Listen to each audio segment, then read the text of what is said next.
Olá, pessoal. Aqui Lacombe com o resumo de notícias da semana.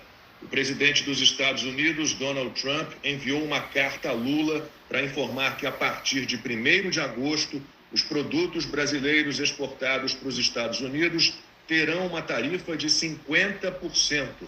Foi uma reação de Trump, principalmente ao julgamento de Jair Bolsonaro no STF. E o americano deixou isso muito claro já no primeiro parágrafo da carta. Ele chamou a ação no Supremo de caça às bruxas e vergonha internacional. Lula é fator secundário, mas também tem irritado Donald Trump. O petista defende a substituição do dólar por outra moeda nos negócios entre os países do BRICS, que reúne, em sua maioria, nações não democráticas. E ele tem tentado transformar o bloco num agrupamento contra os Estados Unidos, contra Israel, contra valores ocidentais. Nas mãos de gente como Alexandre de Moraes, Barroso, Flávio Dino, Dias Toffoli e Lula, o Brasil não terá nenhuma chance. Na segunda-feira, a Justiça do Estado da Flórida, nos Estados Unidos, intimou novamente o ministro Alexandre de Moraes, do STF. A ação foi apresentada pela Trump Media, empresa que pertence ao presidente do país, Donald Trump, e pela plataforma de vídeos Rumble. O ministro tem um prazo de 21 dias para responder a um dos advogados citados no documento. As empresas acusam Moraes de ter desrespeitado leis americanas e praticado censura ao determinar o bloqueio de perfis nos Estados Unidos. A notificação diz ainda que, caso não haja resposta, será proferida uma sentença por falta de contestação. Ou seja, Alexandre de Moraes pode ser condenado à revelia.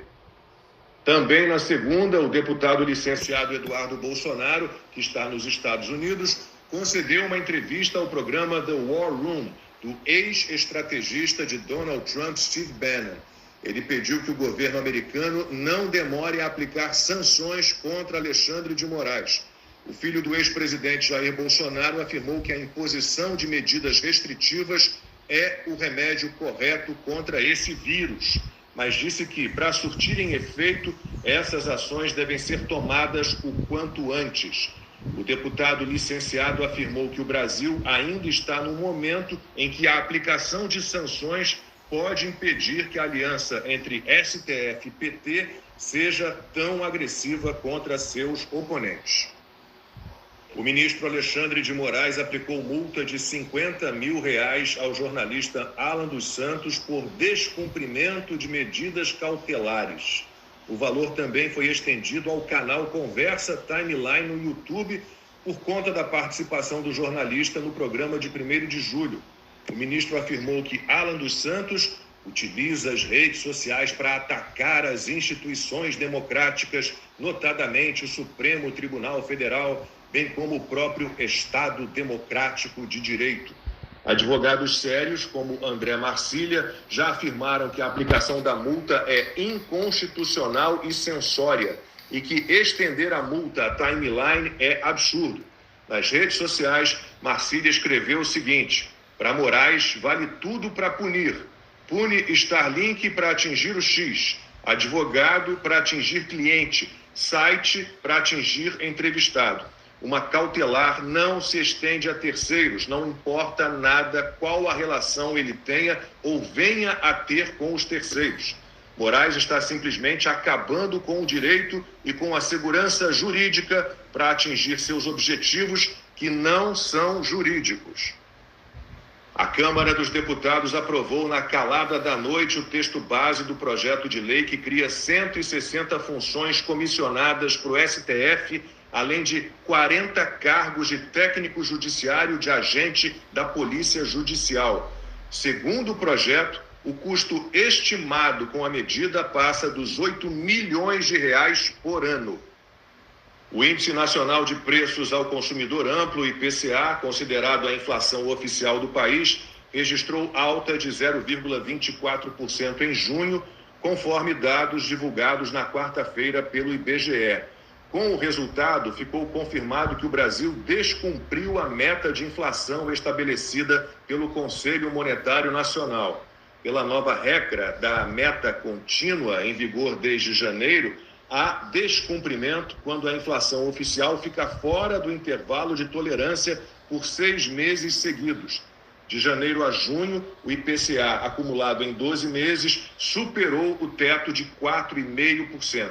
No período encerrado em junho, a inflação somou 5,35%.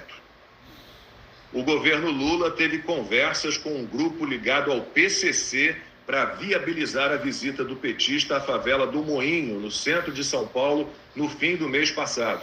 O ministro Márcio Macedo, da Secretaria-Geral da Presidência da República, se reuniu com Alessandra Moja Cunha, irmã do traficante Leonardo Monteiro Moja, o Léo do Moinho, apontado como um dos chefes do primeiro comando da capital na região, que foi preso no ano passado.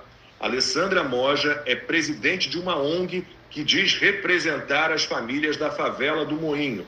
No endereço da entidade, a polícia já encontrou maconha, cocaína e crack. Além disso, Alessandra já foi condenada e presa por participar de um homicídio. A vítima foi morta com vários golpes de faca. Alessandra estava ao lado de Lula, Janja e ministros de Estado no palanque montado na favela. Segundo o Grupo de Atuação Especial de Combate ao Crime Organizado, o GAECO, do Ministério Público de São Paulo, o grupo do traficante Léo do Moinho usava a favela como base para operar antenas de rádio capazes de captar a frequência reservada da Polícia Militar de São Paulo. A principal antena foi instalada no alto de um antigo silo. E durante a visita à favela, Lula afirmou que a torre deveria ser preservada. Ele disse o seguinte: tem uma torre famosa aqui, e essa torre seria importante que não fosse derrubada. Essa torre do Moinho poderia ser transformada num memorial para que a gente possa contar ao povo brasileiro o heroísmo do povo do Moinho, que resistiu tanto tempo. Durante a visita do petista, moradores chegaram a estender uma faixa no antigo silo com os dizeres: Lula, obrigado. Mais um político russo morreu misteriosamente. Na segunda-feira, o ministro dos Transportes do ditador Vladimir Putin, Roman Starovoyt, foi encontrado morto no próprio carro com um tiro na cabeça. Ele tinha sido demitido poucas horas antes. Investigadores falam em suicídio. Na sexta da semana passada, Andrei Badalov, um alto executivo russo da indústria petrolífera, foi encontrado morto em Moscou, também em aparente suicídio. Segundo a agência de notícias TASS, ele teria caído de uma janela. Nos últimos anos, vários homens de negócios e altos funcionários russos caíram da janela dos apartamentos em que viviam ou dos locais em que trabalhavam. A maioria das mortes foi considerada suicídio pelas autoridades russas.